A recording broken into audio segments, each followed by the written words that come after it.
தமிழ்நாட்டு மக்கள் இந்த தேர்தலில் என்ன தீர்ப்பை வழங்க போகிறாங்க அப்படின்றது ஒவ்வொரு தலைவருக்கும் முக்கியம். உங்களுக்கு தனிப்பட்ட வகையில் இது ரொம்ப முக்கியமான ஒரு தேர்தல்.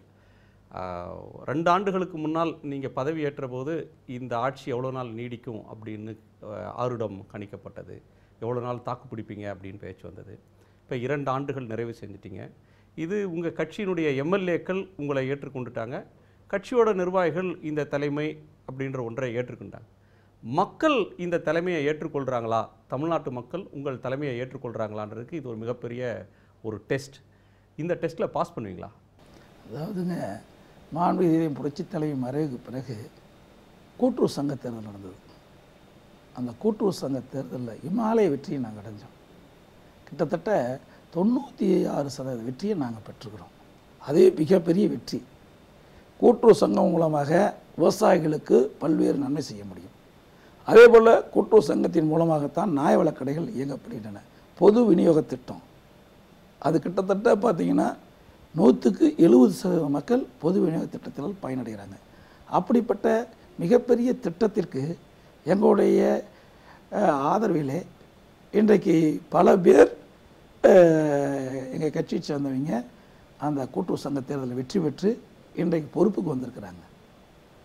ஆகவே நாங்கள் முதல் தேர்தல் சந்தித்த தேர்தல் கூட்டுறவு சங்க தேர்தல். அந்த தேர்தலிலே மிகப்பெரிய வெற்றி அடைஞ்சிட்டோம்.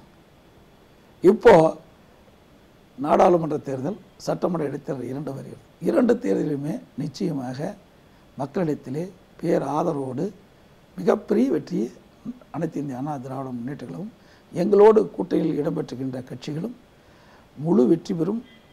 தமிழகத்தில் உள்ள 39 பாராளுமன்றம், பாண்டிச்சேரி 1 ஆக 40 பாராளுமன்றத்திலும் மிகப்பெரிய வெற்றியை மக்கள் எங்களுக்கு அளிப்பார்கள். 18 சட்டமன்ற தேர்தலில் கூட்டணி கட்சியினுடைய ஆதரவோடு அனைத்து இந்திய அண்ணா திராவிட முன்னேற்ற கழக வேட்பாளர்கள் போட்டியிடுறாங்க.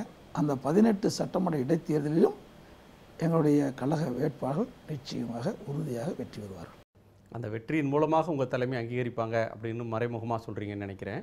நான் தலைமைங்கிறத நான் சொல்கிறேன், தொண்டன் தான் நான் இன்றைக்கு நினைக்கிறேன். தலைமைங்கிற நிலைக்கு நான் செல்லவில்லை. இந்த மக்களுக்கு தேவையான நன்மைகளை செய்ய வேண்டும். நான் ஒரு விவசாயியாக இருந்து வந்திருக்கின்றேன்.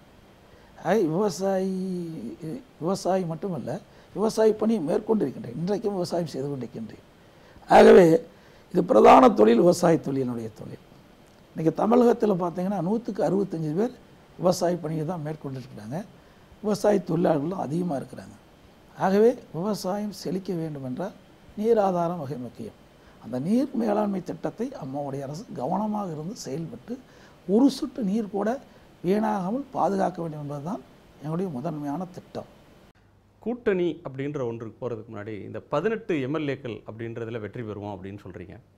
இந்த 18 தொகுதிகள் அப்படின்றது ரொம்ப முக்கியம். மற்ற கூட்டணி கட்சிகளுக்கு பாமகவுக்கோ பாஜகவுக்கோ தேமுதிகவுக்கோ எம்பி தொகுதிகளை விட்டு கொடுத்தீங்க, தமாகவுக்கு விட்டு கொடுத்தீங்க. ஆனால் எம்எல்ஏ அப்படின்னு வரும்போது யாருக்கும் கிடையாது, நாங்கள் தான் கண்டெஸ்ட் பண்ணுவோம் அப்படின்னு சொல்லி எல்லோரிடமும் ஒரு நிபந்தனை மாதிரி அவங்க இந்த இடங்களில் நாங்கள் போட்டியிடுவோம், அதிமுக போட்டியிடுகிற 18 இடங்களிலும் அதிமுக ஆதரவுனாங்க. நாடாளுமன்ற தேர்தலை விட இந்த 18 தொகுதிகளுக்கான இடைத்தேர்தல் அப்படின்ற ஒன்றை அதை விட முக்கியம் அப்படின்னு நினைக்கிறீங்களா? அதனோட வெளிப்பாடாது. அதாவதுங்க, ஏற்கனவே இதே தெய்வம் புரட்சித் தலைவி அம்மா இருக்கின்ற பொழுது இந்த 18 இடத்துல நாங்கள் தான் போட்டியிட்டோம். ஆகவே எங்களுடைய சட்டமன்ற அனைத்து இந்திய அண்ணா திராவிட முன்னேற்ற கழக சட்டமன்ற உறுப்பினர்கள் தான் அதில் தேர்ந்தெடுக்கப்பட்டாங்க. ஆனால் சில பேருடைய தூண்டுதலின் பேரில் அவர் வெளியேறினார்கள். சட்ட நீதியாக அது 18 எம்எல்ஏக்கும் செல்லாது என்று செல்லாத காரணத்தினால அது 18 எம்எல்ஏ செல்லாது என்ற அறிவிப்பு வந்து விட்டது. ஆகவே எங்களுடைய இன்றைக்கு அனைத்து இந்திய அண்ணா திராவிட முன்னேற்ற கழக அரசு நடைபெற்றுக் கொண்டிருக்கின்றது. எங்களுடைய சட்டமன்ற உறுப்பினர் போட்டியிட்ட இடத்தில் நாங்கள் போட்டியிடுவோம் என்று கூட்டணி கட்சி தலைவர்கள் கருத்து தெரிவித்தோம். அவர்கள் ஏற்றுக்கொண்டார்கள். அதில் எந்தவித மறுப்பும் தெரிவிக்கவில்லை. அவங்களுக்கு ஒரு சீட்டு கூட கொடுங்க அப்படின்னு அவர் கேட்கவே இல்லை. ஏன்னா இன்னும் 2 வருஷத்தில் தேர்தல் வருது. ஆகவே எங்களை 2 வருஷத்தில் தேர்தல் வரும்போது அவர்களுக்கு இது ஒரு நிபந்தனை விதிக்க மாட்டாங்க. ஏன்னா இது அனைத்து இந்திய அண்ணா திராவிட முன்னேற்ற கழகம் வென்ற தொகுதி அனைவருக்கும் தெரியும். அந்த சூழ்நிலைக்கு ஏற்றவாறு அவர்கள் எங்களுக்கு ஆதரவு கொடுப்பதாக மனமுவந்து வந்தார்கள். அதில் எந்த மாற்று கருத்தும் கிடையாது. அந்த அடிப்படையிலே நாங்கள் நாடாளுமன்றத்திலும் நாம் கூட்டணி வைத்திருக்கின்றோம்.